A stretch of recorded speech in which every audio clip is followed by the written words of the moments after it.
kasih, kami saat ini kembali mendapatkan kesempatan dan kebebasan untuk membaca, untuk mendengar, untuk mempelajari, untuk merenungkan sebagian firman-Mu, khususnya yang berhubungan dengan ajaran Pendeta Stephen Tong yang sesat berkenaan dengan keselamatan dari kaum khusyuk. Tuhan, kami berdoa supaya Engkau hadir di tempat ini dan memenuhi, menguasai, memimpin diri kami satu persatu, baik pembicara maupun pendengar, sehingga seluruh penyampaian ataupun penerimaan firman terjadi dengan sebaik-baiknya untuk kemuliaan dan kebesaran Tuhan sendiri. Tuhan, tolong hamba mudah menyampaikan, berikan hikmat, berikan kekuatan juga, jasmani, suara, pikiran, dan berikan pimpinan, berikan kata-kata. Kami juga ingin serahkan, titipkan seluruh persiapan khotbahnya ke dalam tangan Tuhan. Biarlah Engkau saya tambahi, kurangi, ubahkan, sehingga seluruh penyampaian betul-betul benar, dilakukan dengan sejelas-jelasnya dan mutlak sesuai kehendak Tuhan, dan diurapi oleh kuasa dan pekerjaan Roh-Mu, sehingga tidak keluar dan kembali sia-sia, tapi tertanam, tumbuh, berbuah dalam kehidupan kami untuk kemuliaan Tuhan. Tolong kami semua dalam mendengar, Tuhan, berikan kami hati yang terbuka, kesegaran, konsentrasi, dan juga terang, supaya semua bisa mendengar dan mengerti. Dan telah kami mengerti, kalau ada yang belum percaya, tolong mereka bisa percaya. Yang sudah percaya untuk bisa diteguhkan, dan bahkan menggunakan semua ini untuk meluruskan persoalan ini yang makin lama makin banyak tersebar di luar. Kami sadar setan akan bekerja, kami mohon Kau kuatkan semua menghadapi godaan dan serangan setan dalam bentuk apapun. Terima kasih Bapa, dalam nama Yesus kami berdoa. Amin. Sebagian itu ya. Pada waktu pembacaan teks ini khususnya saudara perhatikan nanti ayat 35-nya yang terakhir dalam kotak ini ya, karena itu yang nanti dikutip oleh Pak Tong, biarpun pada waktu dia mengutip dia tidak menyebutkan ayat. Saya yakin yang dikutip itu tidak ada kemungkinan ayat lain.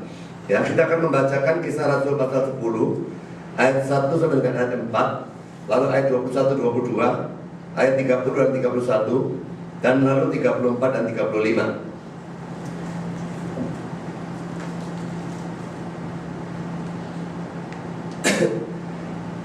Kisah Rasul 10 ayat 1 sampai 4, 21, 22, 30, 31, 34, 35. Di Kaisarea ada seorang yang bernama Cornelius, seorang perwira pasukan yang disebut pasukan Italia. Ia saleh, ia serta seisi rumahnya takut akan Allah, dan ia memberi banyak sedekah kepada umat Yahudi dan senantiasa berdoa kepada Allah. Dalam suatu penglihatan, kira-kira jam 3 petang, jelas tampak kepadanya seorang malaikat Allah masuk ke rumahnya dan berkata kepadanya, Cornelius. Dia menatap malaikat itu dan dengan takut dia berkata, ada apa Tuhan? Jawab malaikat itu, semua doamu dan sedekahmu telah naik ke hadirat Allah, dan Allah mengingat engkau. Lalu ayat 21. Lalu turunlah Petrus ke bawah dan berkata pada orang-orang itu, akulah yang kamu cari. Apakah maksud kedatangan kamu? Jawab mereka, Cornelius, seorang perwira yang tulus hati. Dan kalau sudah saya jelaskan, tulus hati ini seharusnya benar ya, dan takut akan Allah, dan yang terkenal baik di antara seluruh bangsa Yahudi, telah menerima penyataan Allah dengan perantaraan seorang malaikat kudus, supaya ia mengundang engkau ke rumahnya dan mendengar apa yang akan kau katakan. Ayat 30. Jawab Cornelius, 4 hari yang lalu, kira-kira pada waktu yang sama seperti sekarang, yaitu jam 3 petang, aku sedang berdoa di rumah. Tiba-tiba ada seorang berdiri di depanku, pakaiannya berkilau-kilauan, dan dia berkata, Cornelius, doamu telah didengarkan Allah, dan sedekahmu telah diingatkan di hadapannya. Lalu mulailah ayat 34. Lalu mulailah Petrus berbicara, katanya, sesungguhnya aku telah mengerti bahwa Allah tidak membedakan orang. Setiap orang dari bangsa manapun yang takut akan Dia dan yang mengamalkan kebenaran berkenan kepadanya.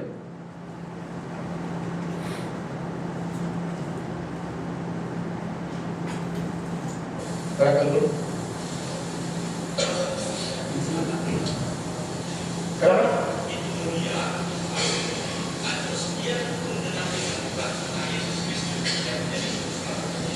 Apa dia dengan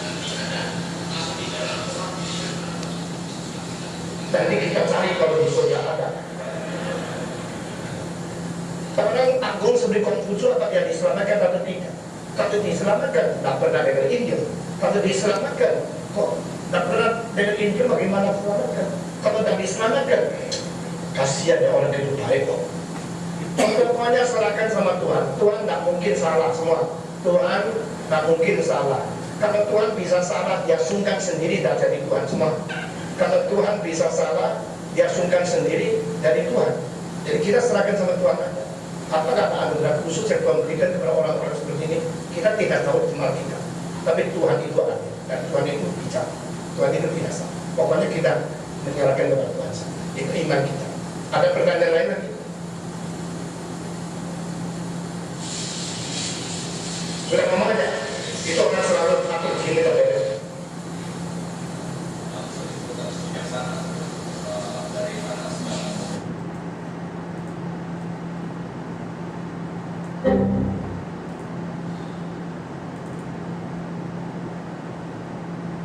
Kalah sama orang-orang yang hanya menerima wahyu umum dan reaksinya menjadi filsafat.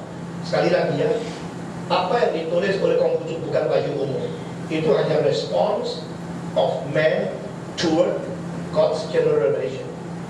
Maka jika terjadi terbentur antara filsafat Konghucu dan Alkitab, yang tidak ya, kan itu bukan wahyu. Itu cuma respons, reaksi manusia terhadap wahyu. Bisa bedakan itu ya. Ini tangkapnya mesti tangkap jelas. Dan saya percaya kalimat ini di dalam buku-buku Kristen untuk menangkapi semua filsafat daripada timur dan barat tidak jelas dikasih tahu. Maka saya harus mentuturkan kepada saudara dengan sungguh-sungguh. Kalau kita membaca dan kita menemukan, saya percaya kalimat-kalimat Konghucu bukan hanya ini. Karena Konghucu sendiri menjalankan itu sebab dia dihormati begitu lama, begitu sungguh oleh begitu banyak orang. Konghucu sendiri menjalankan, dia sungguh-sungguh jujur. Dan ini keagungan dia. Saya sih harap kalau besok di surga ketemu Konghucu ya. Tapi itu Tuhan yang tetapkan, bukan saya tetapkan. Mungkin tidak, saya tidak tahu. Kalau Tuhan menyatakan sesuatu wahyu kepada dia, cuma tidak ditulis dalam Alkitab, maka saya tidak berani katakan. Nah, saya mengharapkan orang seperti ini diterima oleh Tuhan. Di dalam kalimat Alkitab ada satu tempat yang ada orang mana. Nah, ini membuktikan orang seperti Konghucu tidak diselamatkan. Di mana ayatnya? Itu di dalam Kisah Para Rasul pasal 10. Setelah selesai, Petrus berada di rumahnya siapa? Cornelius. Dia mengatakan satu kalimat. Ternyata semua orang yang baik di dunia diterima oleh Tuhan. Nah, kalimat itu. Tapi itu tidak berarti sudah diselamatkan. Karena justru orang seperti itu masih perlu Petrus datang untuk memberitakan firman tentang Yesus Kristus. Barulah Cornelius itu menjadi orang Islam. Tapi sebelumnya kebajikan mereka diterima. Oke? Sekarang kita melihat yang disebut Jinsu itu di dalam buku Konghucu cukup banyak.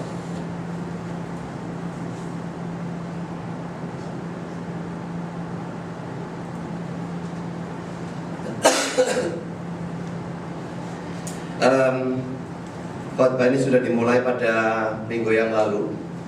Dan pada minggu yang lalu penekanan saya adalah Cornelius itu dengan agama Yahudi atau Yudaisme itu bagaimana ya. Dan waktu itu kita mempersoalkan dia termasuk seorang proselit atau orang yang pindah ke agama Yahudi. Tapi pada saat itu saya juga jelaskan adanya dua macam proselit. Proselit yang sepenuhnya disunat dan sebagainya, betul-betul yang sebagai orang Yahudi. Dan proselit yang setengah atau proselit pintu gerbang atau semi proselit. Dan Cornelius adalah proselit yang semacam demikian. Saudara, apa perlunya membahas hal itu? Karena kalau dia sama sekali proselit pun tidak belas, maka dia tidak mungkin bisa punya iman. Jadi saya membahas itu menjadi landasan. Saya membahas poin yang kedua ini, di mana saya akan membahas Cornelius dan iman. Kalau dia ternyata seorang proselit, dan saya yakin dia seorang proselit, biarpun proselit yang cuma setengah proselit, belum disunat dan sebagainya, maka tetap memungkinkan dia punya iman. Dan ini yang akan kita bahas pada saat ini. Dia beriman atau tidak ya. Cornelius dan iman, ini poin kedua. Dan ini akan kita bahas dalam sepanjang khotbah ini. Nanti poin-poin selanjutnya Cornelius dan keselamatan, lalu Cornelius dan Injil, Lalu saya akan membahas secara khusus Kisah Rasul 10 ayat 34 dan 35. Sekarang kita persoalkan pertanyaan ini ya. Sebelum Kornelius diinjili oleh Petrus, dia sudah beriman atau belum? Pak Tom tidak membicarakan dia beriman atau belum, tapi Pak Tom mengatakan dia belum selamat. Dan kalau belum selamat itu biasanya juga belum beriman. Cuma nanti memang ada kemungkinan itu dibedakan. Ya, tapi Pak Tom mengatakan Kornelius saat itu belum percaya, dan lalu setelah diinjil oleh Petrus baru dia percaya. Tapi dia berkata sebelum itu kebajikan mereka sudah diterima oleh Tuhan. Dan itu didasarkan pada ayat 35 yang dia kutip dengan kata-kata semua orang yang berbuat baik di dunia ini diterima oleh Tuhan. Padahal ayat 35-nya sama sekali tidak mengatakan semacam demikian. Sangat-sangat berbeda. Saudara, apakah memang Kornelius belum beriman pada saat itu? Dia sebelum diinjili Petrus sudah beriman atau belum beriman? Dia sebelum diinjili Petrus sudah selamat atau belum selamat? Ini memang pertanyaan yang ruwet. Kalau tentang iman tidak terlalu ruwet, tapi ada ruwetnya sendiri nanti. Pada waktu saya membaca buku-buku tafsiran dan bahkan buku teologi, boleh dikatakan semua penafsir yang Injil dan Alkitabiah menganggap bahwa Kornelius sudah beriman pada saat itu sebelum diinjili oleh Petrus. Dan itu keadaan beriman itu yang memungkinkan munculnya kehidupannya yang begitu saleh yang sudah kita bahas pada minggu yang lalu. Dan iman itu juga yang menyebabkan kehidupannya diterima oleh Allah. Pada saat yang sama, semua penafsir, termasuk yang Armenian garis keras, juga menentang pandangan yang menganggap bahwa Kornelius diterima oleh Allah karena perbuatan baiknya dan bukan karena imannya. Tidak ada, saudara. Sepanjang saya tahu tidak ada penafsir kena, nggak tahu kalau liberal ya. Yang Armenian haluan keras seperti Adam Clarke, itu Armenian haluan keras, tetap mengatakan Kornelius itu tidak diterima pasti karena imannya dan sama sekali bukan karena perbuatan baiknya. Saudara, dalam sepanjang khotbah ini luar biasa banyaknya saya berikan kutipan. Mungkin kata-kata dari kutipan-kutipan itu banyak yang bulat. Saudara cukup soroti poinnya saja ya, tidak usah mengerti setiap detailnya. Dan itu saya garis bawahi, perhatikan. Apakah mereka menganggap Kornelius sudah beriman atau tidak? Dan apakah dia diterima oleh Tuhan itu karena imannya atau karena perbuatan baiknya? Itu yang akan saya tekankan di dalam sepanjang khotbah ini. Saudara, apa dasar saya untuk mengatakan bahwa Kornelius sebelum diinjili oleh Petrus dia sudah adalah orang beriman? Alasannya saya berikan dua. Yang nomor satu panjang sekali, saya bahas sangat panjang, mungkin 3/4 khotbah barangkali. Kitab suci mengatakan tidak mungkin seseorang atau tindakan seseorang berkenan kepada Allah kalau orang itu tidak beriman. Ini statement yang mutlak nyata di dalam Alkitab. Jadi kalau dikatakan dia itu tidak beriman tapi bisa memperkenan Allah, tabrak frontal dengan teks ini. Mari kita baca ya. Ibrani pasal 11 ayat 4 sampai dengan ayat 6. Penekanan pada ayat 6 ya. Tapi 3 ayat ini saya bahas satu persatu nanti. Karena iman, perhatikan, karena iman Habel telah mempersembahkan kepada Allah korban yang lebih baik daripada korban Kain. Dengan jalan itu ia telah memperoleh kesaksian kepadanya bahwa ia benar, karena Allah berkenan akan persembahannya itu. Dan karena iman ia masih berbicara sesudah ia mati. Karena ayat 5, karena iman Henokh terangkat supaya ia tidak mengalami kematian, dan ia tidak ditemukan karena Allah telah mengangkatnya. Sebab sebelum ia terangkat, ia memperoleh kesaksian bahwa ia berkenan kepada Allah. Ayat 6, tetapi tanpa iman tidak mungkin orang berkenan kepada Allah. Sebab barang siapa berpaling kepada Allah, ia harus percaya bahwa Allah ada dan bahwa Allah memberi upah kepada orang yang sungguh-sungguh mencari Dia. Ayat 4 bicara tentang Habil, ayat 5 tentang Henokh, dan ayat 6 itu secara umum. Sekarang kita soroti ayat-ayat ini satu persatu ya. Ibrani 11 ayat 4, kita bahas pada poin A ini ya. Saya baca sekali lagi. Karena iman, Habel telah mempersembahkan kepada Allah korban yang lebih baik daripada korban Kain. Dengan jalan itu, ia memperoleh kesaksian kepadanya bahwa ia benar, karena Allah berkenan akan persembahannya itu. Dan karena iman, ia masih berbicara sesudah ia mati. Saudara, memang kalau kita lihat yang saya garis bawah ya, Allah berkenan akan persembahannya. Tapi perhatikan, apa sebab dia bisa memberikan persembahan yang memperkenan Allah? Jawabannya di sini. Karena iman, maka dia memberikan persembahan kepada Allah satu korban yang lebih baik daripada korban Kain. Jadi saudara, yang membuat Allah berkenan bukan persembahannya sebetulnya, bukan kehidupannya, tapi imannya. Dia beriman, karena beriman muncul persembahan yang baik, kehidupan yang baik, yang lalu memperkenan Allah. Itu yang menyebabkan. Jadi saudara, titiknya, penekanannya itu adalah imannya. Dan ingat, ini Ibrani pasal 11. Baca sendiri nanti di rumah. Seluruh pasal itu pasal tentang iman. Semua orang di sana ditekankan iman. Tidak ada satu yang ditekankan perbuatan. Ya jadi saudara, jelas bahwa dilihat dari satu ayat ini saja sudah kelihatan betulnya tidak ada kemungkinan Habel diterima karena perbuatan dan bukan karena iman. Kan saudara, karena ini mempersoalkan cerita tentang Habel dan juga Kain. Mari kita baca Kejadian pasal 4 ayat 1 sampai dengan ayat 5a. Kemudian manusia itu atau Adam bersetubuh dengan Hawa istrinya, dan mengandunglah perempuan itu lalu melahirkan Kain. Maka kata perempuan itu, aku telah mendapat seorang anak laki-laki dengan pertolongan Tuhan. Selanjutnya dilahirkannya Habel adik Kain, dan Habel menjadi gembala kambing domba, Kain menjadi petani. Setelah beberapa waktu lamanya, maka Kain mempersembahkan sebagian dari hasil tanah itu kepada Tuhan sebagai korban persembahannya. Habel juga mempersembahkan korban persembahan dari anak sulung kambing dombanya, yakni lemak-lemaknya. Maka Tuhan mengindahkan Habel dan korban persembahannya itu, tapi Kain dan korban persembahannya tidak diindahkannya. Saudara, kebanyakan orang menekankan ya bahwa persembahan Kain dan persembahan Habel itu berbeda. Kain cuma persembahkan hasil tanah, juga tidak dikatakan itu yang terbaik. Habel mempersembahkan hasil ternak, ada penyembelian, ada darah, dan yang dipersembahkan adalah ternak yang terbaik. Saudara, darah itu dianggap menunjuk kepada Kristus yang akan datang.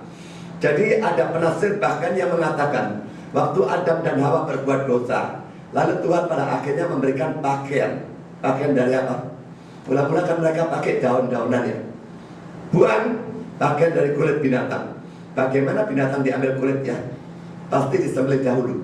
Dan di situ, menurut seorang penafsir, Allah sudah mengajarkan bahwa untuk menutup mereka yang berdosa ini dibutuhkan suatu pencurahan darah. Lalu masih ada Kejadian 3:15, di mana Tuhan mengatakan antara keturunan ular dan keturunan perempuan ini perang. Yang ini merupakan tumitnya, yang ini merupakan kepalanya. Itu jelas nubuat tentang Mesias. Dan saudara, sejak sangat awal, sejak kesatuan Adam dan Hawa, sudah ada pemberitaan Injil menunjuk pada Mesias yang akan datang. Dan dalam pengorbanan yang diberikan oleh Kain dan Habel, itu terlihat di dalam pengorbanan yang dilakukan oleh Habel. Dia sembelih binatang, curahkan darahnya. Saudara, bukan karena persembahan itu dia diterima, tapi karena dia beriman. Imannya menyebabkan dia memberikan persembahan yang sesuai dengan imannya. Imannya memandang ke depan kepada Kristus yang akan datang, yang harus dicurahkan darahnya. Maka dia memberikan korban yang juga berdarah. Dan itu yang menyebabkan diterima. Jadi tetap saudara, bukan persembahannya ya, tapi iman dari orang yang diterima, lalu persembahannya diterima. Kalau saudara memperhatikan ayat yang bagian ini ya, Tuhan mengindahkan, perhatikan yang ditulis dulu apa? Habilnya orangnya atau korbannya? Orangnya dulu. Orangnya diterima, lalu korbannya diterima. Di sini sebaliknya sama. Kainnya ditolak, maka korbannya juga ditolak. Dia memberikan korban itu kan tindakannya dia. Kalau orangnya diterima, tindakannya diterima. Orangnya ditolak, tindakannya ditolak. Jadi saudara, penerimaan itu terhadap orangnya dulu. Orangnya beriman, dia diterima, maka tindakannya, korbannya diterima. Orangnya tidak beriman, nomor satu ditolak dulu saudara. Tidak peduli tindakannya sesuci apapun, sesuci Konghucu sekalipun. Saya tidak ngomong suci itu ya, orang itu tidak suci jelas, kecuali dalam pikirannya yang dibentuk. Sama sekali tidak ada sucinya dia. Kalau dia ditolak, dan jelas dia ditolak Konghucunya, karena dia hidup 500 tahun sebelum Kristus dan sangat jelas tidak pernah mendengar firman Tuhan apapun. PL tidak mungkin menjangkau dia. Dari Palestina menjangkau daratan Tiongkok tidak bakal. Dan PB belum ada. 500 tahun sebelum Kristus dia tidak pernah mendengar firman Tuhan apapun. Tidak mungkin dia beriman. Kalau tidak beriman, orangnya sudah ditolak. Kebaikannya, kehidupannya sebaik apapun di hadapan orang, itu tetap ditolak oleh Tuhan. Sama seperti Tuhan menolak Kain, dia juga menolak Konghucu dalam hal yang sama, dengan cara yang sama. Orang mungkin bilang, loh, Kain tak brengsek, Konghucu baik. Yang membedakan Konghucu, mengecualikan Konghucu dari seluruh umat manusia yang tidak percaya Kristus, siapa? Ayat mana? Tunjukkan satu ayat dalam Alkitab yang mengecualikan Konghucu atau mengecualikan satu individu yang tidak percaya siapapun dia adanya dari semua orang yang tidak percaya kepada Kristus. Tidak ada, saudara. Kitab suci secara membedakan dari dua kelompok, orang beriman dan orang tidak beriman. Kalau tidak beriman, semuanya ditolak dan semua kehidupannya dianggap bejat. Tidak ada yang dikecualikan, Konghucu atau bukan Konghucu atau siapapun sama saja. Tidak ada alasan sedikit pun mengecualikan, ditinjau dari Alkitab. Dan kita memang sola scriptura. Kita harus mengajar, percaya berdasarkan Alkitab.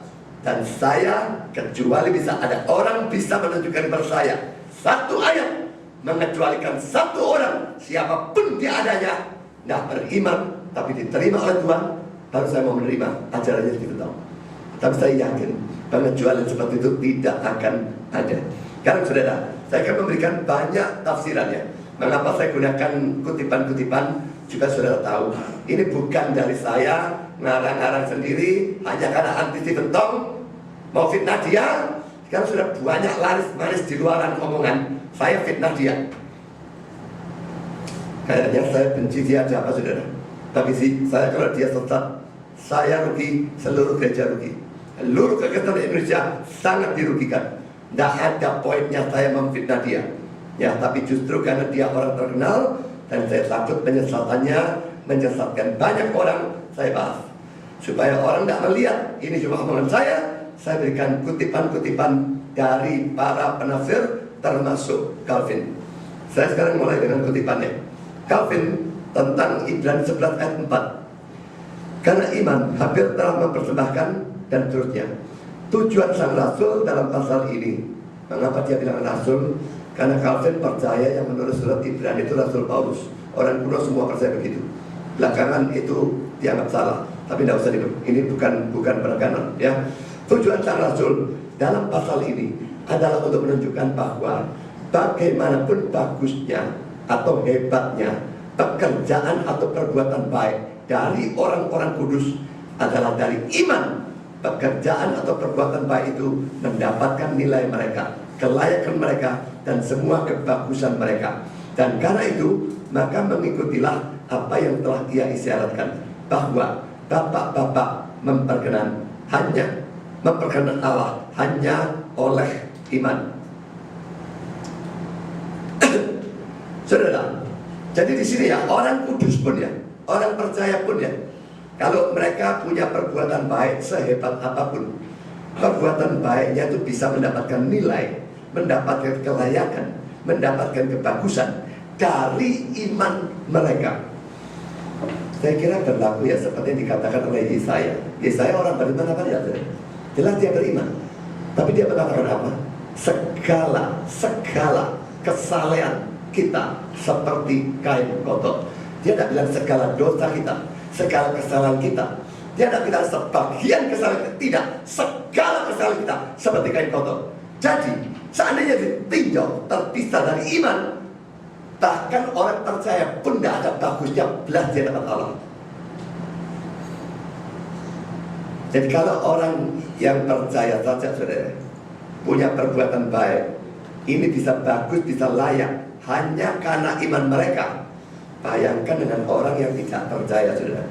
Ya kalau ini diterapkan pada ajaran Stephen Tong tentang Konghucu, maka jelas bahwa karena Konghucunya tidak beriman, maka perbuatan baiknya yang begitu ditonjolkan oleh Stephen Tong, tadi dia katakan, wah dia begitu diagungkan karena dia betul-betul menjalankan, dia betul-betul jujur. Saya tidak mau tahu dia sebaik apa. Saya memang tidak tahu dan saya tidak perlu tahu kesalahannya bagaimana yang diwujudkan oleh hidup Konghucu. Tapi saya tahu berdasarkan kata-kata ini, perbuatan Konghucu sehebat apapun itu tidak punya nilai apapun di hadapan Allah karena tidak ada iman. Ya, saya lanjutkan. Calvin mengatakan lagi tentang Ibrani 11 ayat 4. Ia berkata, pertama, bahwa persembahan Habil bukan karena alasan apapun lebih diterima dari persembahan saudaranya, kecuali bahwa itu dikuduskan oleh iman. Karena patilah lemak dari binatang tidak berbau begitu harum, sehingga oleh baunya itu bisa menenangkan Allah. Kitab suci menunjukkan dengan jelas mengapa Allah menerima persembahannya. Karena kata-kata Musa adalah ini, Allah atau Tuhan mengindahkan Habil dan korban persembahannya itu. Ini dikutip Kejadian 4 ayat 4 tadi itu ya. Jadi jelas bahwa kesimpulannya adalah bahwa persembahannya diterima karena ia sendiri diterima dengan kasih karunia. Tapi bagaimana ia mendapat kebaikan ini kecuali bahwa hatinya dimurnikan oleh iman. Jadi persembahannya diterima karena dianya diterima. Dianya diterima dulu, baru persembahannya diterima.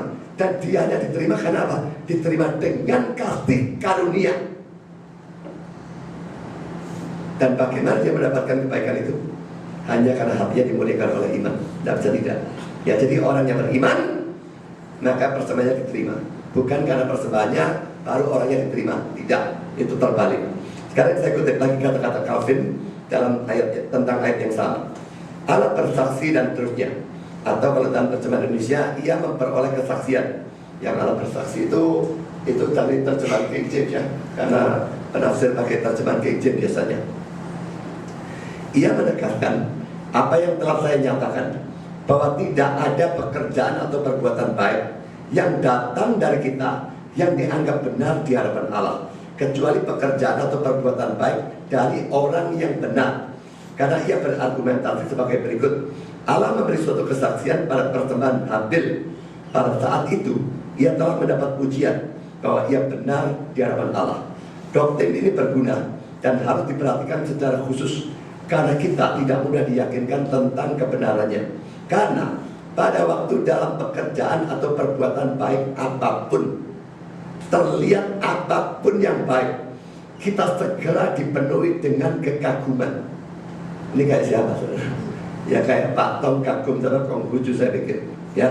Dan kita berpikir bahwa itu tidak mungkin bisa tidak direstui oleh Allah.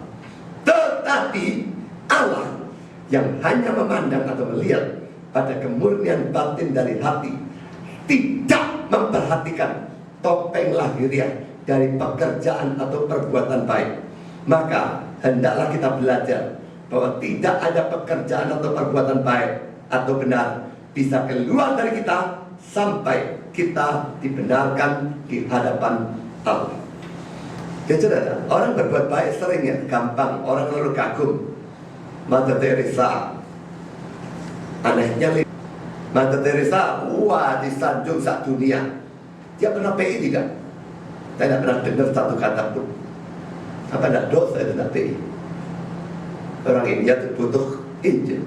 Dia tidak pernah PI, cuma berbuat baik, tolong orang ini itu, apa itu baik. Dan Konghucu, Sokrates, Konghucu di timur, Sokrates di barat, dianggap pakai Wah, tokoh-tokoh yang luar biasa di dalam kebaikan. Dan manusia langsung kagum luar biasa. Tapi saudara bandingkan dengan kata-katanya Calvin sendiri. Bagi Calvin itu tidak ada artinya di hadapan Tuhan. Kebaikan orang tidak beriman itu cuma topeng lahiriah, luarnya tok, dalamnya tidak model seperti itu. Kalau saudara pakai topeng saudara, muka saudara tidak sama. Tidak ada orang pakai topeng sama dengan mukanya. Ini buat apa topengan? Topengnya boleh bagus, seindah apapun, cuma topeng. Orangnya elek ya elek, selesai. Topengnya cuma luar, lahiriah. Dan saudara, perbuatan baik manusia yang tidak percaya, sebagus apapun berlaku kata-kata ini, tidak dianggap sama sekali oleh Allah. Saya lanjutkan dengan kutipan dari penafsir yang lain sekarang, Matthew Henry, tentang Ibrani 11 ayat yang keempat. Di sini ada dua orang bersaudara, yang keduanya pergi untuk berbakti atau menyembah Allah. Tapi di sana ada suatu perbedaan besar. Kain adalah saudara yang lebih tua, tetapi Habil lebih disukai. Bukan kesenioran dari kelahiran, tapi kasih karunia yang membuat manusia betul-betul terhormat. Perbedaan itu tampak dalam diri mereka. Habil adalah orang jujur atau lurus, orang benar, orang percaya yang sungguh-sungguh. Kain adalah orang yang menekankan praktek lahiriah. Dia menekankan kalau dia tidak berbakti, tidak menyembah Allah, tidak berikan korban. Dia menekankan, ya, tidak punya prinsip atau elemen hakiki dari kasih karunia khusus. Itu tampak dari prinsip mereka. Habil bertindak di bawah kuasa dari iman. Kain bertindak hanya dari kekuatan dari pendidikan atau hati nurani alamiah. Kalau hati nurani alamiah seperti siapa? Laki-laki menurut saya sama seperti perbuatan baiknya Konghucu. Juga sangat tampak adanya perbedaan dalam persembahan mereka. Habil membawa suatu korban penebusan, membawa anak sulung dari kawanan dombanya, mengakui dirinya sebagai orang berdosa yang layak untuk mati, dan hanya berharap untuk belas kasihan melalui korban yang agung. Korban yang agung itu Kristus, ya. Jadi korbannya dia tipe bayangan menunjukkan pada korban yang agung, Kristus yang tersalib. Kain membawa hanya korban pengakuan, semata-mata suatu persembahan syukur, hasil dari tanah yang bisa dan mungkin harus dipersembahkan dalam ketidakberdosaan. Seandainya mereka dalam keadaan tidak berdosa seperti Adam sebelum jatuh dalam dosa, persembahan Kain bagus, tidak apa-apa. Tapi sudah jatuh dalam dosa, harus ada darah yang menunjuk pada korban Kristus. Tanpa mana tidak ada pengampunan dosa. Saya baca terus. Di sini dalam korban Kain tidak ada pengakuan dosa, tidak ada hormat atau penghargaan pada penebusan. Itu merupakan cacat utama dari persembahan Kain. Selalu ada perbedaan di antara mereka yang menyembah Allah yang benar. Sebagian seperti orang Farisi akan bersandar pada kebenaran mereka sendiri. Yang lain seperti pemungut cukai akan mengakui dosa mereka dan melemparkan diri mereka sendiri pada belas kasihan Allah dalam Kristus. Lagi saudara, Matthew Henry, ini tetap tentang kejadian 4 semua ya. Pada saat api membakar habis persembahan, itu adalah suatu tanda bahwa belas kasihan Allah menerima si pemberi persembahan demi korban yang agung. Korban yang agung selalu Kristus ya. Jika diri atau persembahan kita diterima, itu harus melalui iman kepada Sang Mesias. Saya ingat ya, sejak manusia jatuh dalam dosa, tidak ada orang dibenarkan karena perbuatan baik, satu pun tidak. Semua dibenarkan karena iman. Dan iman PA, iman PB jangan terlalu dibedakan. Ada bedanya, tapi jangan terlalu dibedakan. Iman PL, iman PB, semua harus imannya kepada Kristus. Cuma kalau PL, iman kepada Kristus yang akan datang. Kalau PB, iman kepada Kristus yang sudah datang. Iman PB jelas punya pengertian dan pakaian yang lebih jelas. Iman PL lebih samar-samar, tapi tetap imannya harus mencakup Kristus. Tidak bisa tidak. Jadi kalau ditanya orang-orang zaman PL bisa masuk surga karena apa? Karena penebusan Kristus. Penebusan Kristus berlaku surut menebus orang-orang sebelum zamannya dia, dan juga menebus orang-orang pada zaman dia maupun setelah zaman dia. Terus ya, ke muka, ke belakang, semua. Saya membaca tafsiran Calvin, dan dia membahas tentang waktu Yesus tersalib dan mati itu. ada gempa bumi, lalu kuburan terbelah, orang-orang kudus bangkit. Dan Calvin menggunakan itu ya secara sangat tidak terpikirkan ya oleh saya. Kok bisa dari ayat itu memikirkan seperti itu, betul-betul luar biasa. Dia berkata, kita membuktikan apa?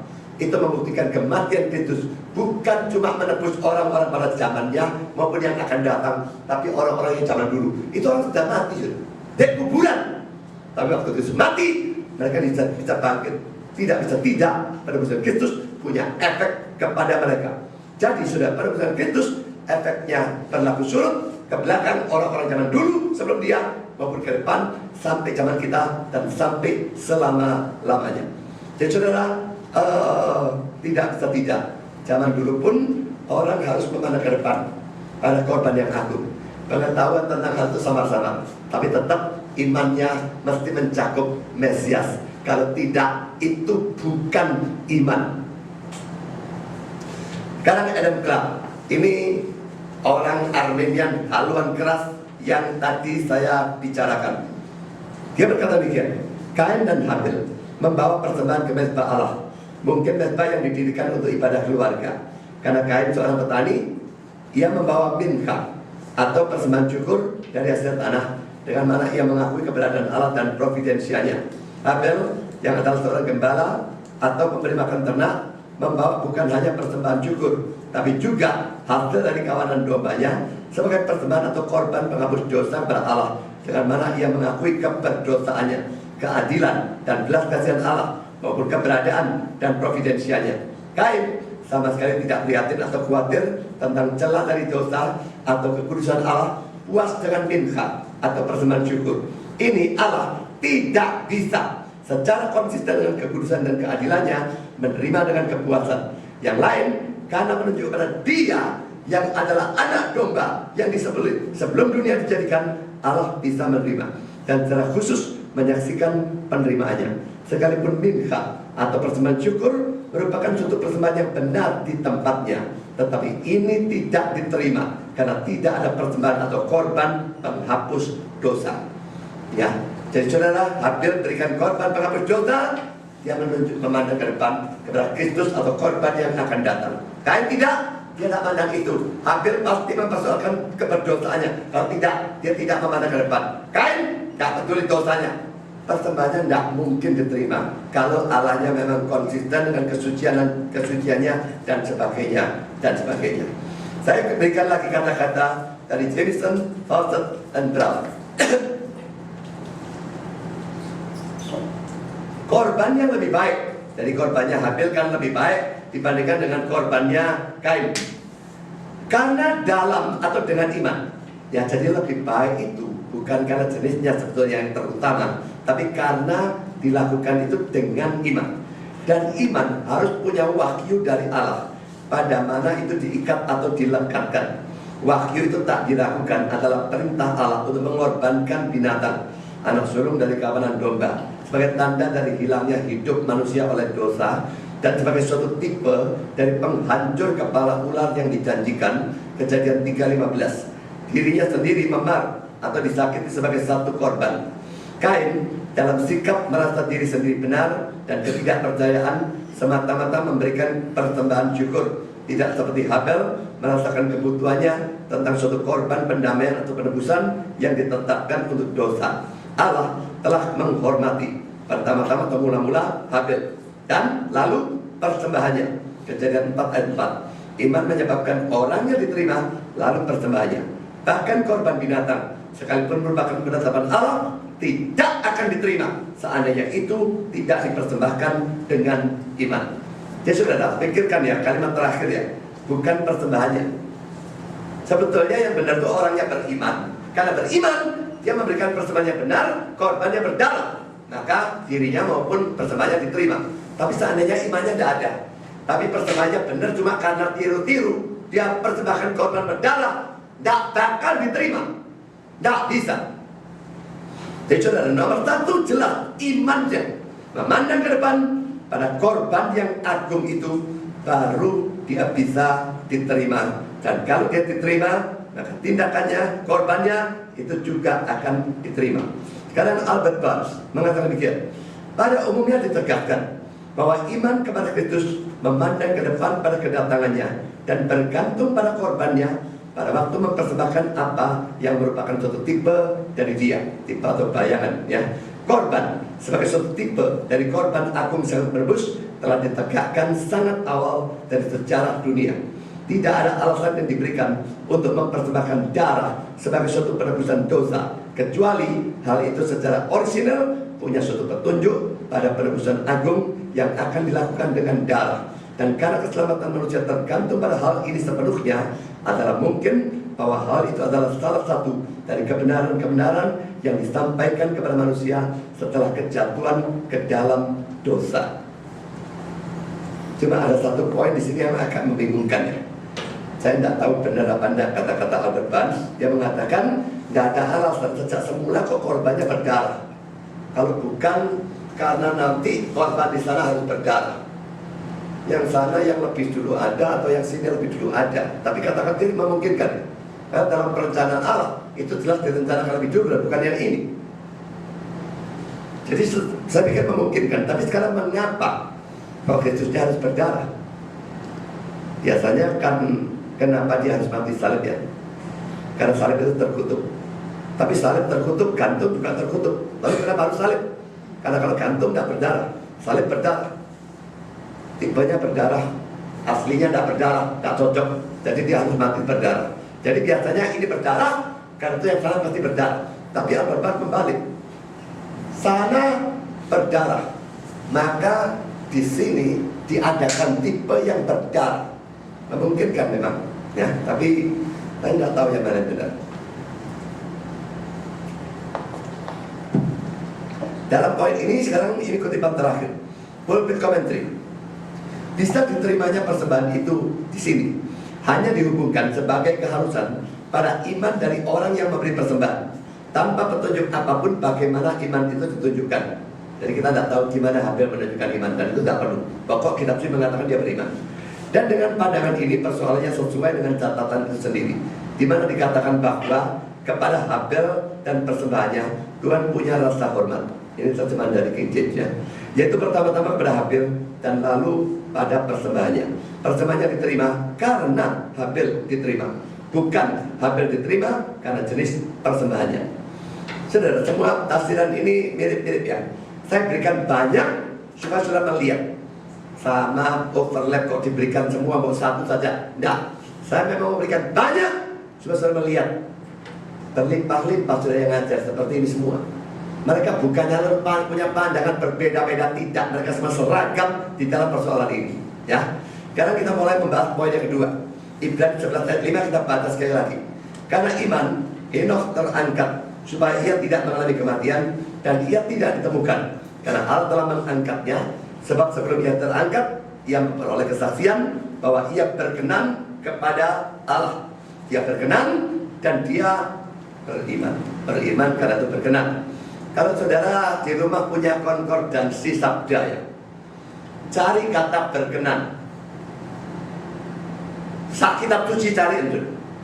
Dan lihat satu persatu, tidak ada satu orang pun tidak beriman bisa memperkenan Allah. Cari sendiri, percaya. Kalau ayatnya saya tulis semua, waktu banyak, bukan main. Tapi saudara bisa lihat satu persatu, berkenan, memperkenan Allah, berkenan. Semua itu mesti orang beriman. Tidak ada orang tidak beriman bisa memperkenan Allah. Tidak ada. Sekarang kita kembali ke sini. Henokh sama, dia berkenan karena iman pada awal dari ayat 5 ini. Sekarang kita lihat, ya, komentar-komentar. Calvin, Musa memang memberitahu kita bahwa ia atau Henokh adalah orang benar dan bahwa ia berjalan dengan Allah. Tapi karena kebenaran dimulai dengan iman, maka dengan benar hal itu dianggap berasal dari imannya, sehingga ia memperkenan Allah, ya. Jadi karena itu, kalau lihat ayat di atasnya, ya, jadi setiap awal ini karena iman, ya, dia berkenan kepada Allah, ya. Itu bukan dua ini, ya. Jadi jelas bahwa karena iman dia memperkenan Allah. Sekarang Jamison, Fawcett, and Brown, ini saya tidak bisa menerjemahkan kalimat ini, saudara. Kata-katanya tidak tahu gimana kalau mau menerjemahkan. Saya tahu artinya, tapi menerjemahkannya tidak bisa. Faith was the ground of his pleasing God. Iman adalah dasar dari apa saudara? His pleasing itu apa? Untuk menerjemahkannya sukar sekali ya. Jadi keadaannya yang memperkenan Allah, saya terjemahkan seperti itu, tapi jelas nggak terlalu tepat ya. Kalau sudah bisa Inggris, baca Inggrisnya. Faith was the ground, dasar of his pleasing God. Iman adalah dasar dari keadaan dia yang memperkenan Allah itu. Jadi imannya membuat dia itu berkenan kepada Allah. Selanjutnya saudara, kita poin B ini bahas singkat saja. Sekarang kita masuk pada poin C yang kemarin kita bahas secara panjang lebar.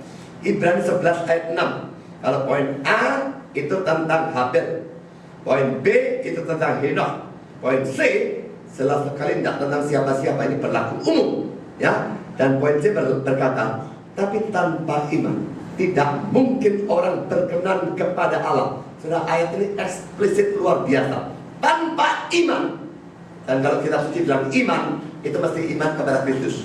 Tidak bisa sudah percaya pada Tuhan, pokoknya tidak bisa ya. Harus iman kepada Kristus, baru itu iman dalam pengertian kitab suci ya. Tidak mungkin tanpa iman orang berkenan kepada Allah. Lalu perhatikan kata-kata selanjutnya. Ini kata-kata ini berbahaya ya. Dan sejak dulu saya pusing, baru sekarang setelah mempelajari saya mengerti. Sebab barang siapa berpaling kepada Allah, ia harus percaya bahwa Allah ada, dan bahwa Allah memberi upah kepada orang yang sungguh-sungguh mencari Dia. Dulunya saya pikir loh, imannya ini yang dibicarakan kok rasanya cuma percaya bahwa Allah ada sudah cukup, itu namanya iman. Enggak. Memang percaya Allah ada harus, tidak bisa tidak, tapi belum cukup. Karena kalimat selanjutnya apa? Allah memberi upah. Ini juga harus dipercaya kepada orang-orang yang sungguh mencari Dia. Jelas yang dimaksud bukan upah di dalam dunia, tapi upah yang kekal nanti. Jadi pasti kalimat ini berurusan dengan keselamatan. Tidak bisa tidak. Jadi iman di sini bukan cuma mempersoalkan Allah ada, tapi Allah sebagai sumber keselamatan ya, dan jalan keselamatan yang diberikan oleh Kristus dan sebagainya. Itu semua tercakup di dalam iman itu, tanpa mana kita tidak mungkin bisa memperkenan Allah sesaleh apapun kita hidup. Saudara, saya lagi berikan komentar. Calvin, alasan yang ia berikan mengapa tak seorang pun bisa memperkenan Allah tanpa iman adalah ini. Karena tak seorang pun akan pernah datang kepada Allah kecuali ia percaya bahwa Allah ada, dan juga diyakinkan bahwa ia adalah seorang yang memberi pahala kepada semua orang yang mencarinya. Jika jalan masuk pada Allah tidak terbuka kecuali oleh iman, maka akibatnya adalah bahwa semua orang yang tanpa iman merupakan objek dari ketidaksenangan Allah. Konghucu punya iman atau tidak? Jelas tidak mungkin. Dia tidak pernah punya firman tertulis, dia tidak mungkin bisa punya iman.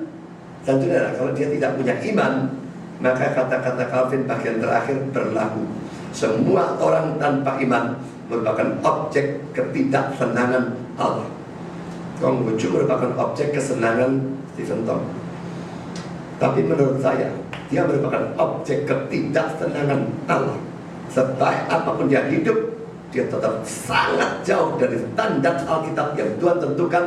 Dia sangat jauh dari kesucian yang Allah inginkan. Dia diyakini berdasarkan hati nurani. Sesaleh apapun dia hidup, tidak mungkin dia hidup sesuai tuntutan hati nuraninya secara mutlak. Dan karena itu, dia merupakan objek dari ketidaksenangan Allah. Jangan dibayang, lalu Allah itu eman-eman, aduh orang ini baik sekali kok masuk neraka. Allahnya mencicil dalam bayangan saya, mendelik, marah dan murka. Kamu orang bejat, enyahlah dari hadapanku. Jangan pikir ada kata-kata sedikit lebih lembut terhadap Konghucu. Karena dia baik, dia objek kemurkaan Allah, ketidaksenangan Allah, dan sama sekali beda sikapnya Allah terhadap Konghucu dan sikapnya Stephen Tong terhadap Konghucu. Kutipan selanjutnya tetap dari Calvin. Karena itu jelaslah bahwa orang-orang dengan sia-sia melelahkan diri mereka sendiri dalam melayani Allah atau berbakti pada Allah, kecuali mereka mentaati jalan yang benar. Dan bahwa semua agama-agama lain bukan hanya sia-sia, tapi juga jahat atau merusak dengan mana pengetahuan atau pengenalan yang benar dan pasti tentang Allah tidak dihubungkan. Dalam persoalan ini ya, lagi-lagi bandingkan dengan ajarannya Konghucu ya, yang menurut Pendeta Steve sendiri dalam VCD itu, tapi tidak ada dalam cuplikan kita ya. Sama sekali ajaran dia tidak ada urusan vertikal, semua horizontal. Jadi kalau dalam hukum 10 hukum ya, 5-10 itu ada dalam ajaran Konghucu, 1-4 itu berurusan dengan Tuhan, 0, tidak ada belas dalam ajaran Konghucu.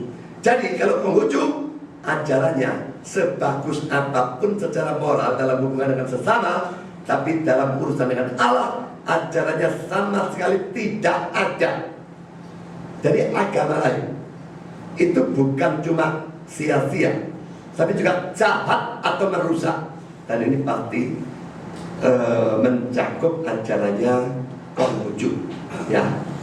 Saya lanjutkan, karena semua orang yang tidak membedakan dan memisahkan dirinya dari semua berhala dihalangi dari punya jalan masuk kepada Allah. Singkatnya, tidak ada agama kecuali di mana kebenaran memerintah atau berkuasa.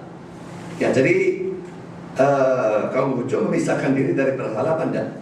Saya kira Tiongkok apalagi pada zaman dulu, zaman sekarang saja penuh sudah. Zaman dulu lebih-lebih lagi kebab dengan berhala. Saya yakin dia tidak mungkin memisahkan dirinya dari semua berhala. Nah saudara, tadi sudah saya katakan ya, iman dalam Ibrani 11 ayat 6 bukan cuma suatu kepercayaan bahwa Allah itu ada. Kalau cuma seperti itu sudah semua orang beriman kalau kayak begitu caranya. Saya tidak percaya ada ateis ya. Ateis sungguh-sungguh itu omong kosong bagi saya, cuma di mulut bukan di hati. Kalau iman itu cukup Allah itu ada, dia percaya itu iman, ya semua orang beriman. Jelas bukan itu ya. Tapi jelas iman dalam Ibrani 11 ayat 6 berhubungan dengan keselamatan. Nah untuk itu perhatikan komentar di bawah. Calvin, ada kalimat yang kedua adalah bahwa kita harus diyakinkan sepenuhnya bahwa Allah tidak dicari dengan sia-sia. Dan keyakinan ini mencakup pengharapan keselamatan dan hidup kekal. Karena tak seorang pun akan berada dalam keadaan hati yang cocok untuk mencari Allah, kecuali suatu perasaan tentang kebaikan ilahi dirasakan secara mendalam, sehingga orang itu mencari keselamatan dari Dia. Kita akan lari dari Allah atau sepenuhnya mengabaikannya pada saat tidak ada pengharapan keselamatan. Merasa Allah baik, cari keselamatan dan Dia, baru saudara, itu betul-betul namanya iman ya. Tapi kalau tidak merasa Allah baik, tidak merasa bahwa Dia itu bisa memberikan keselamatan, kita akan lari dari Dia, benci Dia, atau sedikitnya mengabaikan Dia sama sekali. Jadi saudara, yang maksud iman dalam Ibrani 11 ayat 6, tanpa mana orang bisa memperkenalkan Allah, itu bukan cuma percaya Allah ada, tapi jelas berhubungan dengan keselamatan, diyakini datang dari Allah dan sebagainya. Lagi saudara, kutipan dari Calvin, tetapi banyak orang secara memalukan, ini ayat ini, teks ini sangat berurusan dengan omongannya Stephen Tong ya. Tetapi banyak orang secara memalukan membengkokkan anak kalimat ini, karena mereka mendapatkan jasa dari pekerjaan atau perbuatan baik dan kesombongan tentang kelayakan ya. Jadi orang berbuat baik itu ada jasanya ya, andilnya membawa dia ke surga atau diterima oleh Tuhan dan sebagainya. Dan mereka beralasan sebagai berikut: kita memperkenalkan Allah oleh iman, karena kita mempercayainya sebagai seorang yang memberi upah. Memberi upah karena aku berbuat baik, diberi upah. Jadi ada kebaikannya di sana ya. Maka iman mempunyai rasa hormat pada jasa dari pekerjaan atau perbuatan baik. Itu caranya orang-orang tolol berargumentasi. Kesalahan ini, katanya Calvin, tidak bisa dinyatakan dengan lebih jelas daripada dengan mempertimbangkan bagaimana Allah harus dicari. Sementara seseorang sedang mengembara atau menyimpang dari jalan yang benar untuk mencari Dia, ia tidak bisa dikatakan terlibat dalam pekerjaan atau perbuatan baik. Orang tidak berjalan di jalannya Dia, tidak ada kebenaran, tidak jalan di kebenaran, dia tidak bisa dikatakan baik, saudara. Konghucu akan di jalan kebenaran atau tidak, pikir sendiri. Bagaimana dikatakan baik? Kasihan orang begitu baik kalau dia tidak selamat. Itu kata-kata yang dibentong. Bagi saya lelucon ya. Kitab suci memberikan ini sebagai jalan yang benar, bahwa seseorang yang merendahkan dirinya sendiri dan dipukul oleh suatu keyakinan bahwa ia layak mendapatkan kematian kekal, dan dalam keputusasaan tentang diri sendiri harus lari kepada Kristus sebagai satu-satunya perlindungan untuk keselamatan. Pasti kita tidak bisa menemukan dimanapun bahwa kita harus membawa kepada Allah jasa atau perbuatan baik apapun untuk meletakkan kita dalam suatu keadaan disukai atau disenangi oleh Dia. Perhatikan kata-kata ini saudara ya, yang saya garis bawah ini ya. Kita tidak bisa menemukan dimanapun dalam kitab suci ya, bahwa kita harus membawa kepada Allah jasa atau jasa dari pekerjaan atau perbuatan baik apapun untuk meletakkan kita atau membuat kita dalam suatu keadaan disukai atau disenangi oleh Dia. Jadi perbuatan baik membuat kita diperkenan Allah itu sudah mustahil sama sekali. Tidak ada satupun ayat bisa ada seperti itu. Maka dia yang mengerti bahwa ini adalah satu-satunya jalan yang benar untuk mencari Allah akan dibebaskan dari setiap kesukaran tentang pokok ini.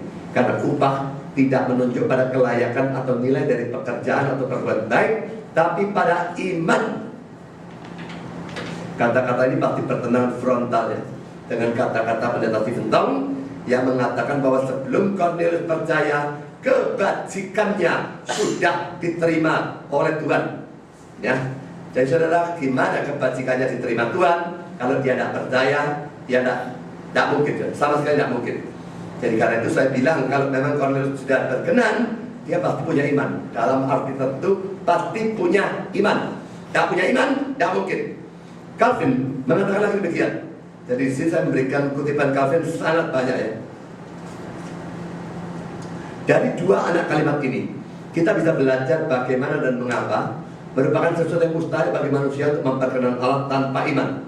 Allah dengan benar atau adil menganggap kita semua sebagai objek dari ketidaksenangannya. Benar, adil karena kita berdosa ya. Jadi kita menjadi objek ketidaksenangannya. Karena kita semua secara alamiah ada di bawah kutuknya. Dan kita tidak punya obat dalam kuasa kita sendiri. Karena itu merupakan sesuatu yang perlu bahwa Allah mendahului kita dengan kasih karunia-Nya. Dan lalu terjadilah bahwa kita dibawa untuk mengetahui bahwa Allah ada. Dan dengan cara sedemikian rupa sehingga tidak ada tahyul jahat apapun bisa membujuk kita. Dan juga sehingga kita yakin tentang suatu keselamatan tertentu dari Dia. Ya, jadi Allah mendahului.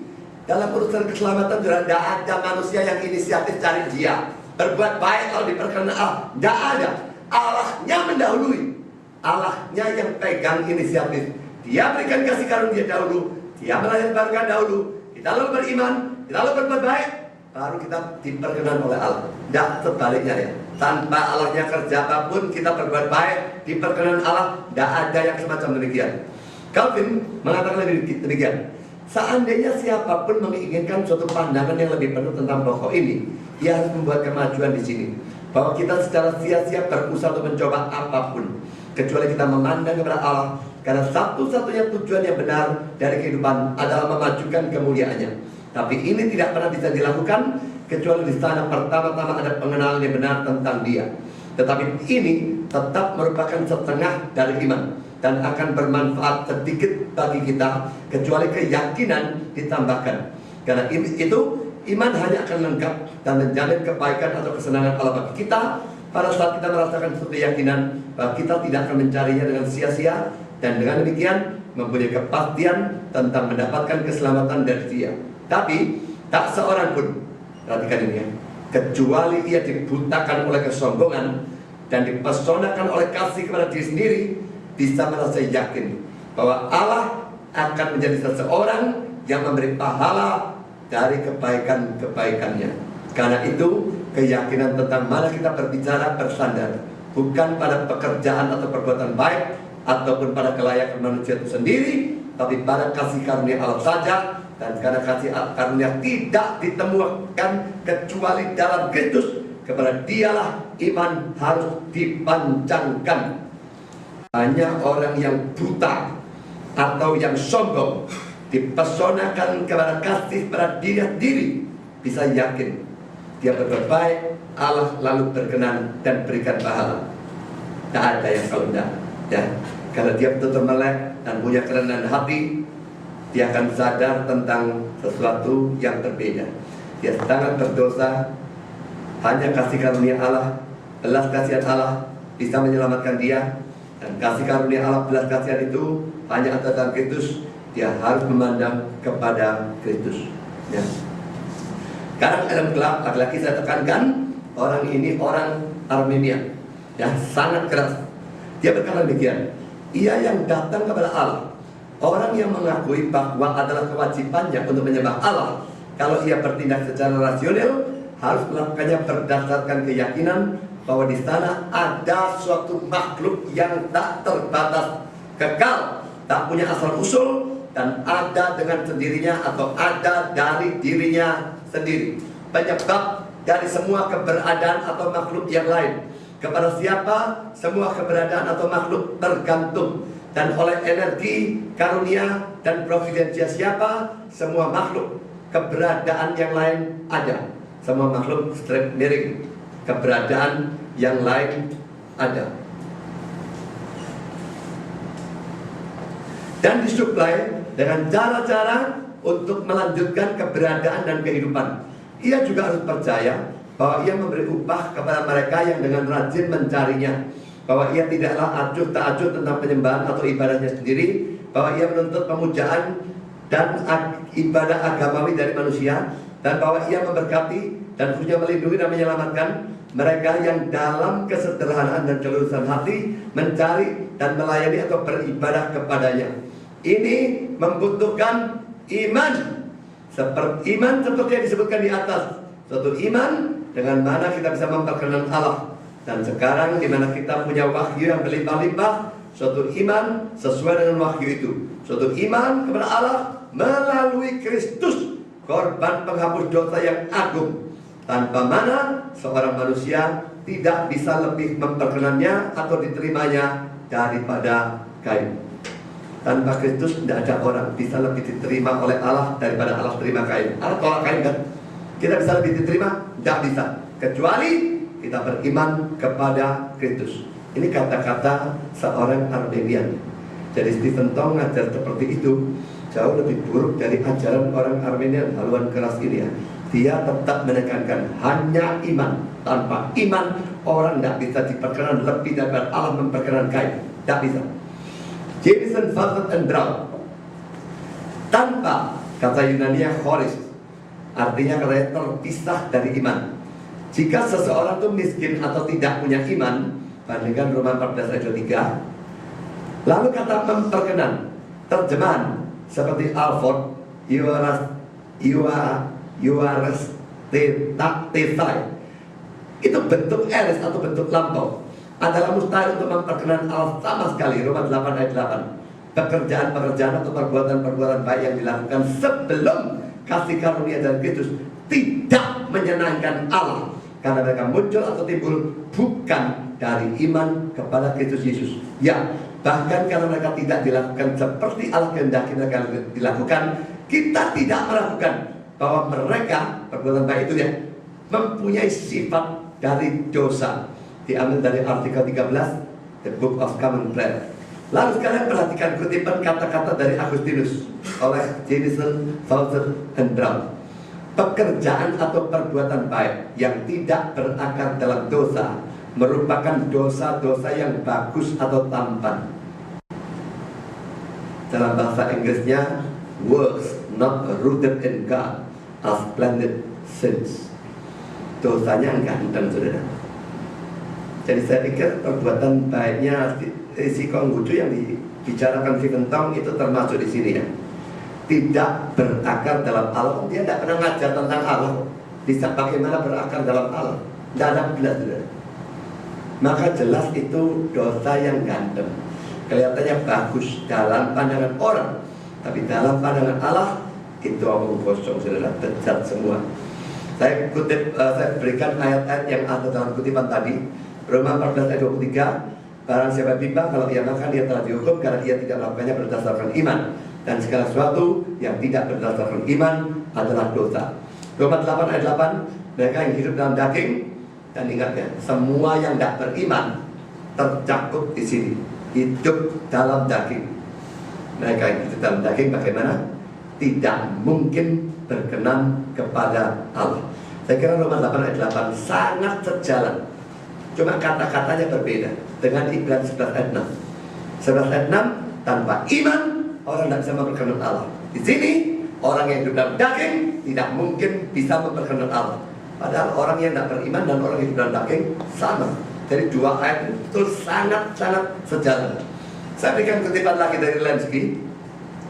Apa yang membuat manusia manapun, termasuk Konghucu ya, berkenan kepada Allah adalah iman.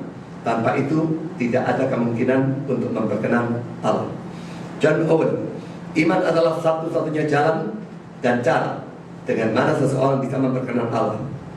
Kata-kata John Owen lagi, semua yang memperkenan Allah adalah dan haruslah oleh iman dan tidak mungkin lainnya.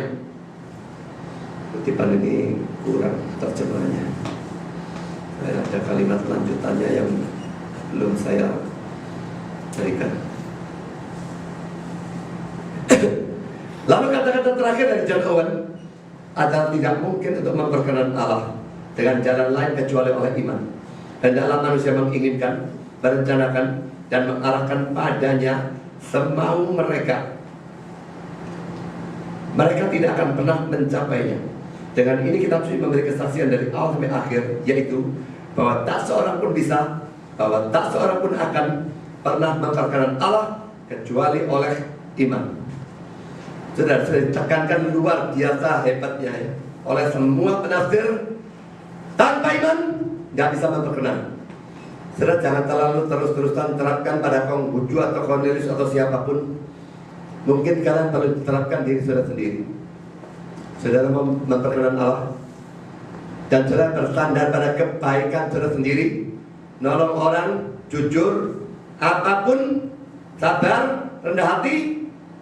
Kalau saudara tidak beriman, semua kebaikan saudara kain kotor di hadapan Tuhan. Dan jangan pernah mimpi kebaikan itu memperkenan Allah. Hanya kalau saudara beriman kepada Kristus, percaya Dia sebagai Tuhan, juru selamat saudara, baru saudara bisa memperkenan Dia. Jadi kita memperkenan Dia karena kasih karunia-Nya sendiri, bukan karena kebaikan kita. Jadi saudara, ini seluruhnya alasan yang pertama.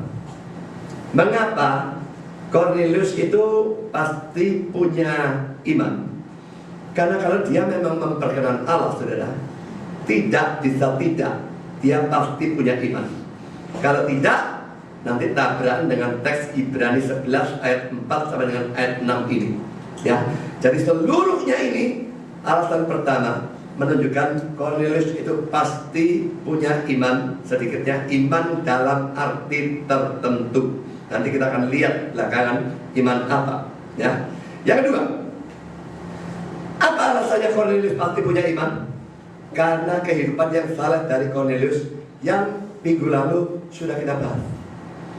Dia saleh, dia takut akan Allah. Di sini disebut tulus hati, sebenarnya benar. Dia berdoa, berdoanya juga senantiasa. Dia tularkan ya kepercayaan kepada orang-orang lain, keluarganya, prajuritnya, kumpulkan semua dan sebagainya. Lalu memberi sedekah banyak kepada orang Yahudi. Saudara, semua kehidupan itu digambarkan saleh. Setahu saya dalam kitab suci Alkitab tidak pernah gambarkan kesalehan dari orang kafir. Kalau itu dikatakan saleh, maka tidak bisa tidak. Itu buah dari iman di dalam diri Cornelius. Jadi kesalehan dia tidak bisa tidak menunjukkan dia pasti punya iman dalam arti tertentu sedikitnya. Saya heran, banyak orang mengatakan kalau saya tanya, oh Corneliusnya belum beriman. Semua cuma mikir karena belum diinjili. Apa kalau belum diinjili pasti belum punya iman? Tidak seperti itu, nanti saya akan lihat belakangan. Ya, mungkin agak membingungkan, tapi nanti saya akan lihat, itu akan jelas. Ya, saya kutip kata-kata Alexander. Saleh, Cornelius kan saleh. Ini mengomentari kata-kata ayat 2 dari Kisah 10. Saleh, takut atau hormat bukan semata-mata dalam arti kafir, tapi sebagai buah dari kasih karunia ilahi Jadi dia pasti sudah diberikan kasih karunia ilahi, keluarkan buah, makanya bisa saleh. Yang memberi banyak sedekah atau mempraktekkan kasih atau kemurahan hati tidak semata-mata pada orang-orang miskin secara umum, tapi pada bangsa itu, yaitu pada bangsa pilihan anak-anak Israel, di antara siapa ia tinggal dan dari siapa ia telah mempelajari agama yang benar, berdoa pada Allah atau meminta dari Allah, yaitu memandang kepada Yehova atau Allah Israel dan bukan kepada berhala-berhala. Ini bukan penggambaran dari seorang proselyt dalam arti teknis atau formal apapun, tapi dari seorang non-Yahudi yang telah dipersiapkan oleh kasih karunia ilahi atau untuk penerimaan langsung atau segera terap Injil. Saudara, jangan hiraukan yang dia mengatakan ini ya. Bukan penggambaran dari seorang proselyt dalam arti formal apapun. Dia memang mempercayai kepercayaan yang berbeda. Tapi itu sudah saya bahas minggu lalu. Bagi saya, Cornelius seorang proselyt, biarpun setengah proselyt. Tapi yang saya tekankan adalah yang saya garis bawahi, bahwa Cornelius telah dipersiapkan oleh kasih karunia ilahi untuk penerimaan langsung atau segera terap Injil. Dia sudah dipersiapkan untuk penerimaan langsung. Karena itu begitu diinjili, tidak bisa tidak percaya, saudara. Tidak mungkin tidak percaya. Tanpa melewati keadaan perantara dari agama Yahudi, sekalipun ia akrab cukup lama dengannya dan berhutang kepadanya untuk pengetahuan tentang firman Allah, seperti itu, seperti yang ia miliki. Saudara, jelas dari kata-kata ini, biarpun Alexander tidak mengatakan Cornelius beriman, tapi sedikitnya ada kasih karunia ilahi yang mempersiapkan dia untuk penerimaan langsung dan baginya. Dia pasti menganggap Cornelius sedikitnya sudah lahir baru. Dan buahnya itu buah dari kelahiran baru itu. Saudara, ingat, kalau ada yang mungkin masih tidak mengerti, dalam ajaran Reform, lahir baru beda dengan percaya. Kelahiran baru mendahului iman. Itu kalau dalam ajaran Reform. Dalam ajaran Arminian dan non-Reform yang lain, kalau mereka bicara lahir baru, mereka menuju pada saat mereka percaya pada Kristus. Tapi dalam Reform tidak. Lahir baru harus mendahului iman. Orang itu dulunya mati. Kalau mati dengan Injil, ngerti saja tidak bisa, menghargai tidak bisa, apalagi beriman. Harus dihidupkan secara mujizat oleh Allah tanpa dia tahu. Jadi hidupkan, tahu-tahu dia akan terbuka terhadap Injil. Mulai senang, bisa ngerti, lalu iman tetap harus dianugerahkan. Jadi lahir baru dahulu, baru iman. Saudara, dia memang tidak mengatakan Cornelius sudah beriman, tapi setidaknya kasih karunia ilahi sudah mempersiapkan itu pasti menuju pada kelahiran baru. Ya, jadi ini kata-kata Alexander. Sekarang kata-kata selanjutnya juga dari orang yang sama. Bukankah sebagai suatu pahala? Nah, bukanlah sebagai suatu pahala dari apa yang Cornelius telah lakukan, sehingga sekarang Tuhan baik dan membedakannya. Tapi kebaikan yang membedakan ini sendiri yang merupakan sebab dari kebiasaan yang bersifat membaktikan diri dan murah hati itu yang telah dikenali dari surga apa adanya. Bukan sebagai klaim jasa terhadap berkat ilahi, tapi bukti yang bersifat pengalaman bahwa itu telah diberikan. Jadi sudah jangan dibalik ya. Dia baik, karena itu berkenan, dia berkenan kepada Tuhan. Tuhan itu baik pada dia dan pakainya tidak ya. Jadi terbalik sebetulnya.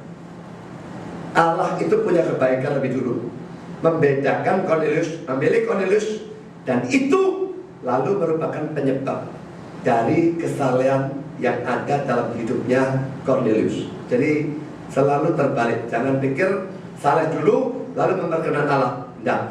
Allah yang milih dia dulu, lahir barukan dia, baru Cornelius itu berbeda dan dia lalu menjadi baik. Albert Barnes, telah naik kehadiran Allah dan Allah mengingat engkau. Ini semua tafsiran tentang Kisah Rasul 10 ya. Diingat di hadapan Allah. Hal-hal itu, maksudnya perbuatan baik Cornelius ya, merupakan suatu bukti dari kesalehan kepada Allah dan diterima seperti itu.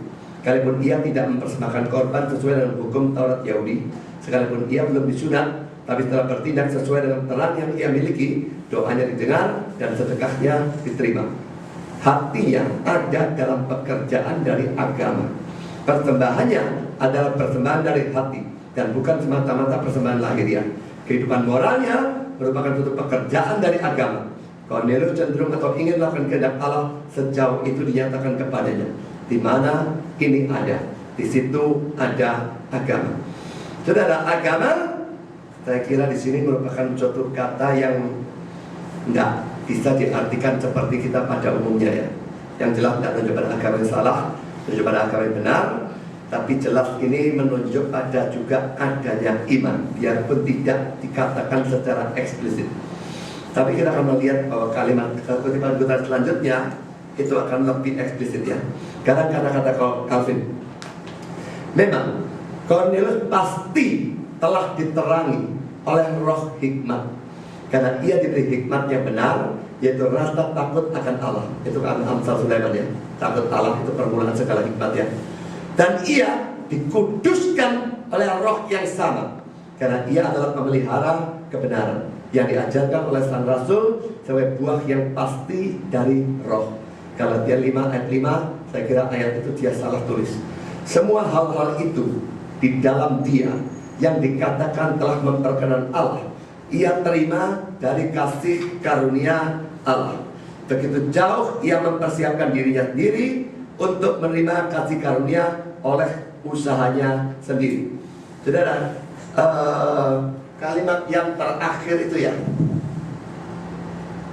dia yang dikatakan telah memperkenan Allah, ia terima dari kasih karunia Allah ya. Jadi dia bisa memperkenan Allah. Itu hal-hal itu ya, hal-hal itu ada dalam dia, sehingga dia memperkenan Allah. Tapi semua itu dia terima dari kasih karunia Allah. Jadi sumber terutama itu kasih karunia Allah ya.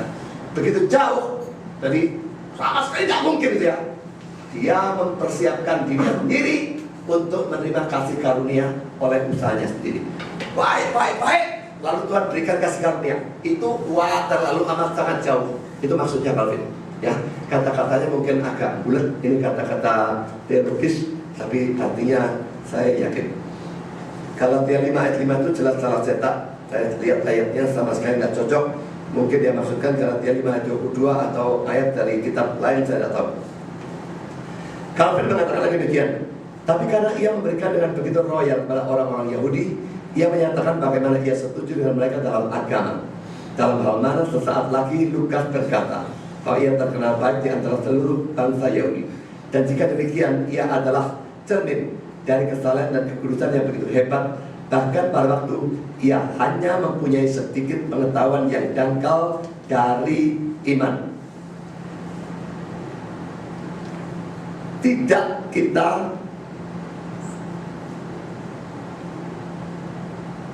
Tidakkah kita yang dianggap sebagai dokter Kristen, maksudnya yang punya pengetahuan banyak dia, harus malu, tetapi begitu dingin dalam pelaksanaan kesalehan ya. Jadi kalau kita tahu banyak tapi pelaksanaan kesalehannya itu sedikit, kita tuh mesti malu. Cornelius tahu sedikit tapi pelaksanaannya banyak ya. Jika suatu cahaya kecil dari iman mempengaruhi dia begitu banyak, apa yang seharusnya dilakukan oleh terang sepenuhnya dari pengetahuan dalam diri kita? Yang saya tekankan di sini bukan perbandingan antara Cornelius dengan kita. Kalau mau bandingkan silahkan bandingkan. Tapi yang saya tekankan hanya bagian yang saya garis bawahi ya. Dia hanya punya sedikit pengetahuan yang dangkal dari iman. Memang pengetahuan sedikit. Lalu bagian bawah, suatu cahaya kecil dari iman, a sparkle of faith ya, itu di dalam bahasa Inggrisnya a small sparkle of faith. Jadi cahaya kecil dari iman. Imannya itu boleh kecil, tapi dari kalimat ini kelihatannya Calvin menganggap imannya ada. Dia pun sangat kecil karena memang pengetahuannya kecil, tapi imannya ada ya. Jadi seluruh poin ini saya menekankan dia punya iman. Lihat, ia diyakinkan bahwa Allah menerima dia dalam jalannya sesuai dengan terang yang ia miliki. Ayat 4, doamu dan sedekahmu naik sebagai suatu peringatan di hadapan Allah. Cornelius berdoa dan memberi sedekah bukan seperti orang Farisi supaya dilihat oleh manusia, tapi dalam ketulusan seperti pada Allah. Korban-korban di bawah hukum Taurat dikatakan sebagai suatu peringatan. Lihat Imamat 29, 16, Imamat 5, 12, Imamat 6, 15. Wahyu ilahi diberikan kepada orang-orang Yahudi sejauh orang-orang non-Yahudi tersangkut di dalamnya. Bukan hanya ketika hukum Taurat itu mengarahkan dan meningkatkan terang dan hukum dari alam, tapi juga ketika hukum Taurat itu menjanjikan seorang Mesias yang akan datang. Cornelius percaya dan tunduk kepadanya. Apa yang ia lakukan? Ia lakukan dalam iman itu dan diterima oleh Allah di dalam iman itu. Cornelius setuju dengan agamanya Yahudi. Dia pun mungkin tidak tahu banyak, tapi Taurat pasti membicarakan Kristus dalam bentuk tipe-tipe korban dosa, korban Paskah, semua menunjuk ke depan pada korban Kristus yang agung. Cornelius tahu itu dan dia percaya itu, dia tunduk itu, dia punya iman dalam arti tertentu, dan apapun yang dia lakukan dalam iman itu dan diterima oleh Allah dalam iman itu.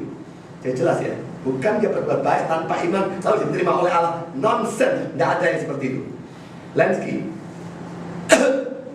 Pada waktu malaikat memberitahu Cornelius bahwa doa-doanya dan sedekahnya telah naik di hadapan Allah seperti suatu peringatan, ungkapan itu menyampaikan kebenaran bahwa Allah bermaksud untuk memperhitungkan hal-hal itu dalam kasih karunia-Nya kepada Cornelius.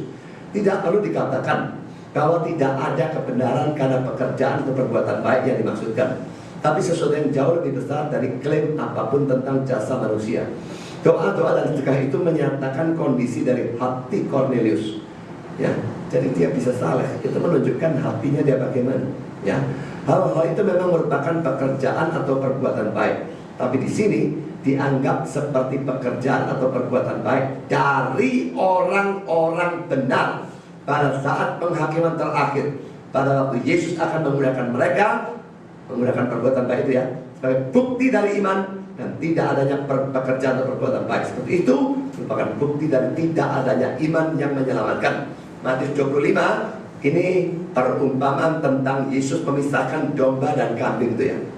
Kepada yang domba, pada waktu aku telanjang kau beri aku pakaian dan pakaian-pakaiannya, makanya mereka disuruh masuk.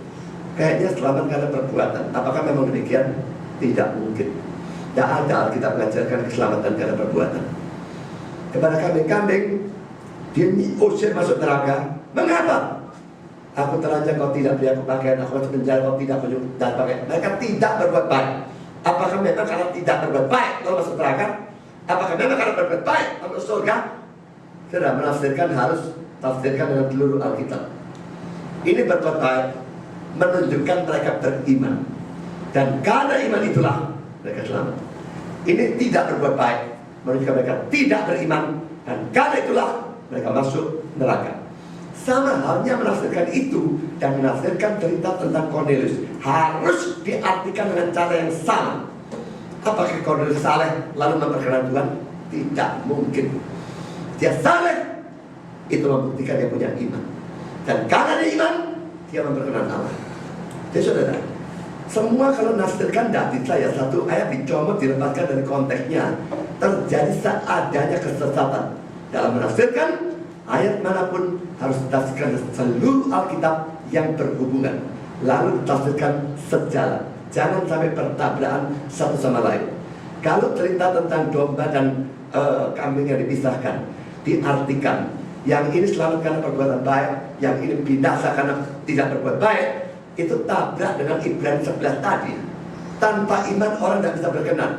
Kalau ini hanya berbuat baik, tidak punya iman, masuk surga. Nah ayat itu Ibrani 11 ayat 6 diapakan dulu? Nafsirkan tabrak itu tidak mungkin. Sama juga peristiwa Cornelius. Kalau Cornelius dikatakan baik tanpa iman, dia sudah berkenan. Bagaimana mengharmoniskan dengan Ibrani 11 ayat 6? Tanpa iman orang tidak mungkin berkenan kepada Allah. Tidak boleh menafsirkan yang semacam demikian. Jadi baik dalam cerita Cornelius maupun domba-domba itu sama. Ada perbuatan baik menunjukkan keadaan hatinya, mereka beriman, dan imannya membuat mereka memperkenalkan Allah, bukan perbuatan baiknya yang memperkenalkan Allah. Terakhir, kutipan dari John Calvin. Ini saya ambil bukan dari buku tafsiran, tapi saya ambil dari institusinya. Ketika sebagai contoh Naaman, orang Syria atau Aram, bertanya kepada sang nabi berkenaan dengan cara yang benar untuk menyembah Allah. Kecil kemungkinannya bahwa ia diajar berkenaan dengan sang pengantar. Tetap kesalehannya dipuji dalam 1 Raja 5 ayat 1-11 dan Lukas 4 ayat 27. Cornelius, seorang non-Yahudi dan seorang Romawi, hampir tidak bisa mengerti apa yang diketahui hanya secara samar-samar oleh orang Yahudi. Orang Yahudi ya saja tahu samar-samar. Nah, ini Corneliusnya gitu ya. Dan tidak oleh semua dari mereka. Orang Yahudi yang sebagian tahu samar-samar, yang sebagian tidak tahu belas. Apalagi si Cornelius, begitu maksudnya.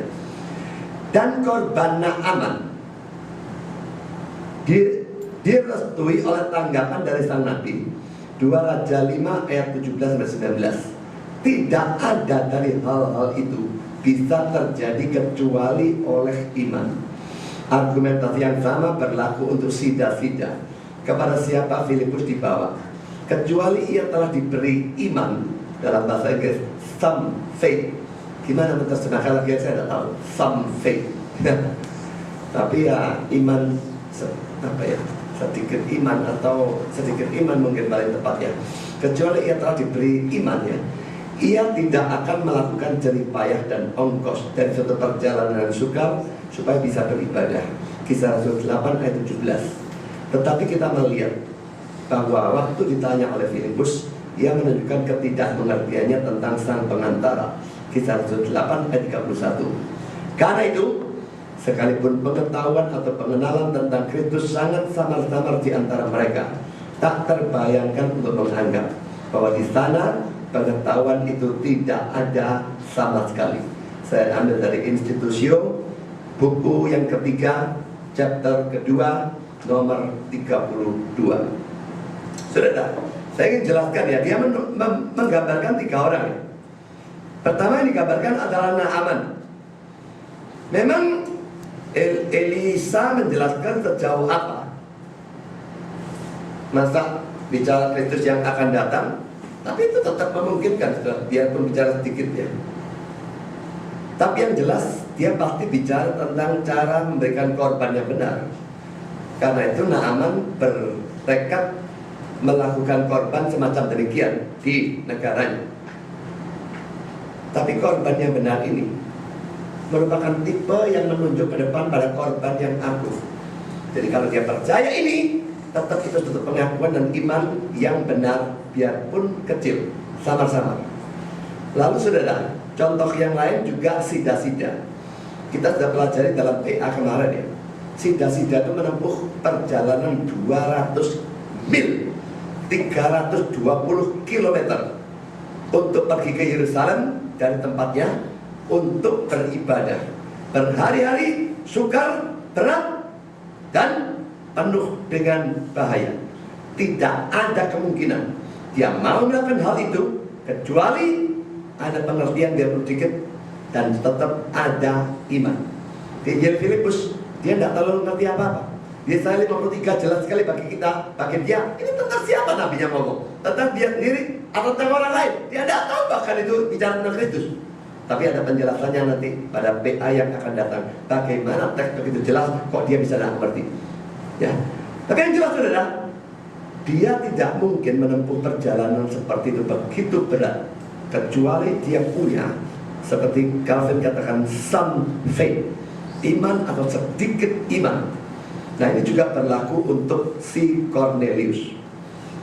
Dia mungkin mengerti secara samar, Yahudinya saja tidak semua, ada yang tidak ngerti sama sekali, yang ngerti sama-sama, apalagi dia.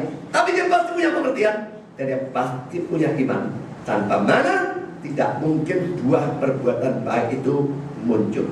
Ya, jadi saudara, seluruh khotbah kedua tentang kisah Rasul 10 ini saya cuma menekankan Cornelius dan iman. Kesimpulan saya, Cornelius tidak bisa tidak, dia beriman. Cuma iman yang bagaimana itu akan dijelaskan lain kali ya. Saudara, dia punya iman dan karena itu dia memperkenan Allah. Bagaimana dengan diri saudara? Saudara punya iman? Yang jelas kalau pengetahuan kita mesti jauh lebih banyak dari dia. iman kita juga mesti lebih sempurna, menyeluruh dibandingkan dia. Saudara bagaimana? Hanya dibaptis, rajin ke gereja, berbuat ini, tidak berbuat itu, dan pakainya, dan saudara pikir itu memperkenan Allah. Jangan mimpi di siang bolong. Kalau saudara tidak punya iman kepada Kristus yang mati tersalib untuk dosa saudara, saudara cuma menjadi objek kemurkaan Allah, dan saudara akan masuk neraka selama-lamanya. Yang belum percaya, cepatlah percaya. Tuhan memberkati saudara.